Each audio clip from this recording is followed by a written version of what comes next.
Estaban en círculo en torno al señor Bemutier, juez de instrucción, que daba su opinión sobre el misterioso suceso de Saint-Cloud.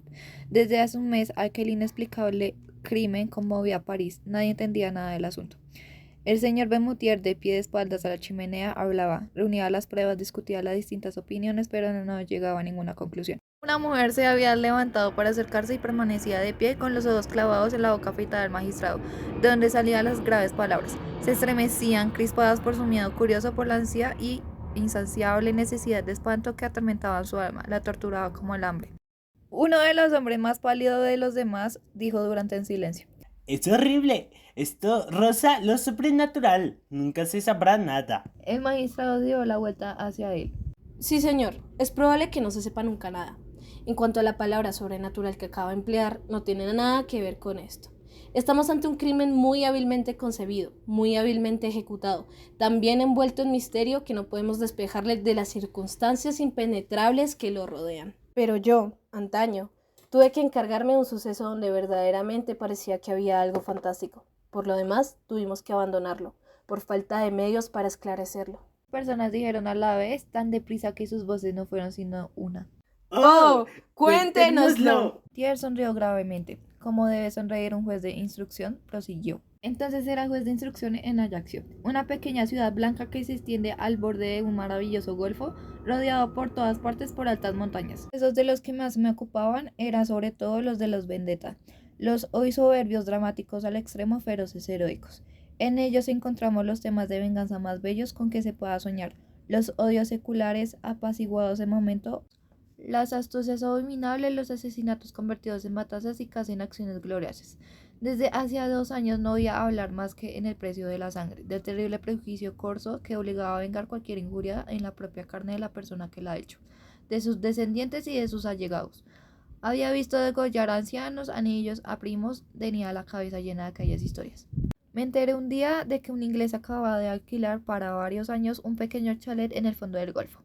Había traído con él a un criado francés a quien había contratado al pasar por Marsella. El mundo se interesó por aquel singular personaje que vivía solo en su casa y que no salía sino para cazar y pescar. No hablaba con nadie, no iba nunca a la ciudad y cada mañana se entrenaba durante unas 2 horas en disparar con la pistola y la carabina. Leyendas en torno a él se pretendió que era un alto personaje que huía de su patria por motivos políticos. Luego se afirmó que se escondía tras haber cometido un espantoso crimen, incluso se citaban circunstancias particularmente horribles. En calidad de juez de instrucción tener algunas informaciones sobre aquel hombre, pero me fue imposible enterarme de nada. Se hacía llamar Sir John Rowell. Pues con vigilarle de cerca, pero en realidad no me señalaba nada sospechoso respecto a él. Sin embargo, al seguir aumentar y generalizarse los rumores acerca de él, decidí intentar ver por mí mismo al extranjero y me puse a cazar con regularidad a los alrededores de su dominio. De mucho tiempo una oportunidad se presentó finalmente en forma de una perdiz a la que disparé y maté delante de sus narices del inglés. Mi perro me lo trajo, pero cogiendo enseguida la cabeza fue a excusarme por mi inconveniencia y a rogar a Sir John Rowell que aceptara al pájaro muerto. Grande con el pelo rojo, la barba roja, muy alto, muy ancho, una especie de Hércules plácido y cortés, que es llamada británica, y me dio las gracias vividamente por mi delicadeza en un francés con un acento de más allá de la Mancha. Al cabo de un mes habíamos charlado unas 5 o 6 veces. Una noche, cuando pasaba por su puerta, le vi en el jardín fumando una pipa. Le saludé y me invitó a entrar para tomar una cerveza. No fue necesario que me lo repitiera. Vio con toda la meticulosa cortesía inglesa, habló con elogios de Francia, de Córcega y declaró que le gustaba mucho este país y esta costa. Cauciones y como si fuera resultado de un interés muy vivo, le hice unas preguntas sobre su vida y sus proyecciones. Esto sin apuros y me contó que había viajado mucho por África, las Indias y América, añadió riéndose. Tuve muchas aventuras, oh yes. De caza y me dio los detalles más curiosos sobre la caza del hipopótamo, del tigre, del elefante e incluso de la gorila. Todos esos animales son temibles. Sonrió. Oh no, el más malo es el hombre. Echó a reír abiertamente con una risa franca de inglés gordo y contento. He cazado mucho al hombre también. Pues habló de armas y me invitó a entrar en su casa para enseñarme escopetas con diferentes sistemas. Estaba tapizado de negro, de seda negra bordada con oro. Grandes flores amarillas corrían sobre la tela oscura, brillaban como el fuego, dijo. Eso ser una tela japonesa. Pero en el centro del panel más amplio una cosa extraña atrajo mi mirada. Sobre un cuadrado de terciopelo rojo se destacaba un objeto rojo. Era una mano de hombre, no una mano de esqueleto blanca y limpia, sino una mano negra reseca con uñas amarillas, los músculos al descubierto y rastros de sangre vieja, sangre semejante a roña, sobre los huesos cortados de un golpe, como de un hachazo hacia la mitad del antebrazo. Alrededor de la muñeca una enorme cadena de hierro remachada, soldada a aquel miembro desaseado. La sujetaba a la pared con una argolla bastante fuerte como para llevar atado a un elefante. Pregunté. ¿Qué es eso? El inglés contestó tranquilamente. Era mejor enemigo de mí. Era de América. Ello había sido cortado con el sable y arrancado la piel con una piedra cortante, y secado al sol durante 8 días. Oh, muy buena para mí esta. Toca aquel despojo humano que debía de haber pertenecido a un coloso. Los dedos extremadamente largos estaban atados por enormes tendones que sujetaban tiras de piel a trozos. Era horroroso ver esa mano despellejada de esa manera. Recordaba inevitablemente alguna venganza de salvaje. Dije. Ese hombre debía ser muy fuerte. En inglés dijo con dulzura. Oh, yes, pero fui más fuerte que él. Yo había puesto esa cadena para sujetarle. Creí que bromeaba, dije. Ahora esta cadena es completamente inútil. La mano no se va a escapar. Sir John Rowell prosiguió con tono grave. Ella siempre quería irse. Esa cadena era necesaria. Rápida escudriñé su rostro preguntándome, ¿estará loco o será un bromista pesado? Pero el rostro permanecía impenetrable, tranquilo y benévolo. Tema de conversación y admiré las escopetas. Noté, sin embargo, que había 3 revólveres cargados encima de unos muebles, como si aquel hombre viviera con el temor constante de un ataque. Volví varias veces a su casa, después dejé de visitarle. La gente se había acostumbrado a su presencia, ya no interesaba a nadie. Transcurrió un año entero. Una mañana, hacia finales de noviembre, mi criado me despertó anunciándome que Sir John Rowell había sido asesinado durante la noche. Y ahora antes entraba en casa del inglés con el concejario jefe y el capitán de la germandería. El criado, enloquecido y desesperado, lloraba delante de la puerta. Primero sospeché de ese hombre, pero era inocente. Nunca pudimos encontrar al culpable. Entré en el salón del señor John. Al primer vistazo distinguí al cadáver extendido boca arriba en el centro del cuarto. El chaleco estaba desgarrado, colgaba una manga arrancada. Todo indicaba que había tenido lugar una lucha terrible. El inglés había muerto estrangulado. Su rostro negro hinchado pavoroso parecía expresar un espanto abominable. Llevaba algo entre sus dientes apretados y su cuello, perforado con 5 agujeros que parecían haber sido hechos con puntas de hierro, estaba cubierto de sangre. Un médico se unió a nosotros, examinó durante mucho tiempo las huellas de dedos en la carne y dijo estas extrañas palabras. Parece que le ha estrangulado un esqueleto. Un escalofrío me recorrió la espalda y eché una mirada hacia la pared. En el lugar donde había visto la horrible mano despellejada, ya no estaba allí, la cadena quebrada colgada. Entonces me incliné hacia el muerto y encontré en su boca crispada uno de los dedos de la desaparecida mano, cortada o más bien cerrada con los dientes justo en la segunda falange. Luego se procedió a las comprobaciones. No se descubrió nada. Ninguna puerta había sido forzada, ni ninguna ventana, ni ningún mueble. Los 2 perros de guardia no se habían despertado. Esta es, en pocas palabras, la declaración del criado. Desde hace un mes su amo parecía estar agitado. Había recibido muchas cartas que había quemado a medida que iban llegando. A menudo, preso de ira que parecía demencia, cogiendo una fusta, había golpeado con furor aquella mano reseca, lacrada de la pared y que había desaparecido, no se sabe cómo, en la misma hora del crimen. Se acostaba muy tarde y se encerraba cuidadosamente, siempre tenía armas al alcance de la mano, a menudo por la noche hablaba en voz alta como si discutiera con alguien.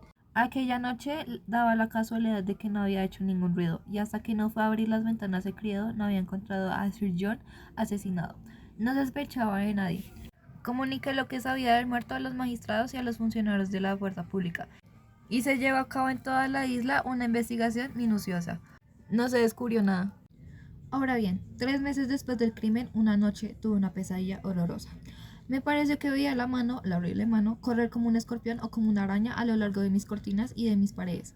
3 veces me desperté, 3 veces me volví a dormir, 3 veces volví a ver al odioso despojo galopando alrededor de mi habitación y moviendo los dedos como si fueran patas. Al día siguiente me la trajeron. La habían encontrado en el cementerio sobre la tumba de Sir John Rowell. La habían enterrado allí ya que no había podido descubrir a su familia, faltaba el índice. Las personas enloquecidas estaban pálidas, temblaban. Una de ellas exclamó: Pero esto no es un desenlace ni una explicación. No vamos a poder dormir si no nos dice lo que según usted ocurrió. El magistrado sonrió con severidad. Oh, señores, sin duda alguna voy a estropear sus terribles sueños, Piensa simplemente que el propietario legítimo de la mano no había muerto, que vino a buscarla con la que le quedaba, pero no he podido saber cómo lo hizo. Este caso es una especie de vendetta. Una de las personas murmuró, No, no debe ser así. y el juez de instrucción, sin dejar de sonreír, concluyó. Ya les había dicho que mi explicación no les gustaría. Deshumanización. Era una mano de hombre. No una mano de esqueleto blanca y limpia, sino una mano negra, reseca con uñas amarillas, los músculos al descubierto y rastros de sangre vieja, sangre semejante a roña. Justificación. Una parte del cuerpo humano, la mano, pierde toda su condición de humanidad y se transforma en un objeto monstruoso, grotesco y casi animal. Ya no se presenta como algo que pertenecía a una persona, sino como un trofeo macabro digno de repulsión. Desautomatización. Me pareció que veía la horrible mano, correr como un escorpión o como una araña a lo largo de mis cortinas y de mis paredes. Justificación. Una mano humana, algo cotidiano y familiar, se presenta de forma completamente extrañada, como si fuera un animal venenoso, escorpión o araña. El recurso rompe con la percepción común de la realidad, lo que debería de ser inerte cobra vida y se vuelve amenazante. Absurdo de cantidad. 3 veces me desperté, 3 veces me volví a dormir, 3 veces volví a ver el odioso despojo galopando alrededor de mi habitación. Aquí aparece la exageración numérica que rompe con la lógica de la narración. El exceso vuelve a la escena inquietante, porque no se trata de un hecho aislado, sino de algo que se repite obsesivamente, como si lo sobrenatural insistiera en manifestarse. Guy de Maupassant utiliza la repetición para intensificar la angustia del narrador. No basta con que lo vea una vez, sino que se multiplica el terror. El absurdo surge porque la experiencia parece más una pesadilla cíclica que un hecho real. No tiene explicación racional que ocurra exactamente igual tantas veces en una sola noche. Absurdo de cualidad. El inglés había muerto estrangulado, su cuello perforado con 5 agujeros que parecían hechos con puntas de hierro. La forma del estrangulamiento no corresponde a lo que sería un acto humano normal. Los 5 agujeros en el cuello, semejantes a puntas de hierro, sugieren una fuerza inhumana imposible de explicar racionalmente. Se rompe la lógica natural, no parece obra de una persona, sino de una criatura monstruosa. Absurdo de relación. Pero, en el centro del panel más amplio, una cosa extraña atrajo mi mirada. Sobre un cuadrado de terciopelo rojo se destacaba un objeto rojo. Me acerqué. Era una mano de hombre. A lo largo del texto no se encuentra una relación del resto del cuerpo que podría componer a la mano. Por lo tanto, no se puede identificar un origen exacto de esta. Absurdo de modalidad. Me pareció que veía la mano correr como un escorpión o como una araña. El absurdo está en que una mano humana se comporta como un animal, corre por sí sola de forma autónoma. Rompe la lógica natural de que una mano no puede moverse separada del cuerpo. La mano se presenta en forma extraña y perturbadora, y el recurso narrativo obliga a mirar lo familiar desde una perspectiva insólita, transformándolo en algo amenazante.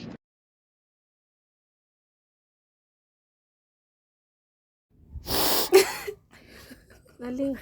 Estaba en el círculo en torno al señor Bermutier, juez de instrucción, que daba su opinión sobre el misterioso suceso de Saint-Cloud. Desde hace un mes, aquel inexplicable clima. Juez de instrucción en Ajaccio, una pequeña...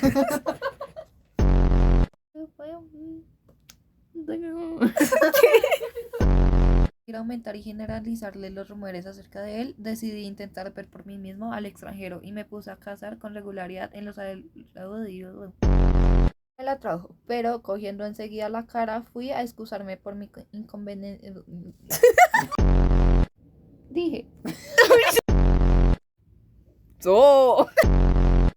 Un médico se unió a nosotros. ¡Salud!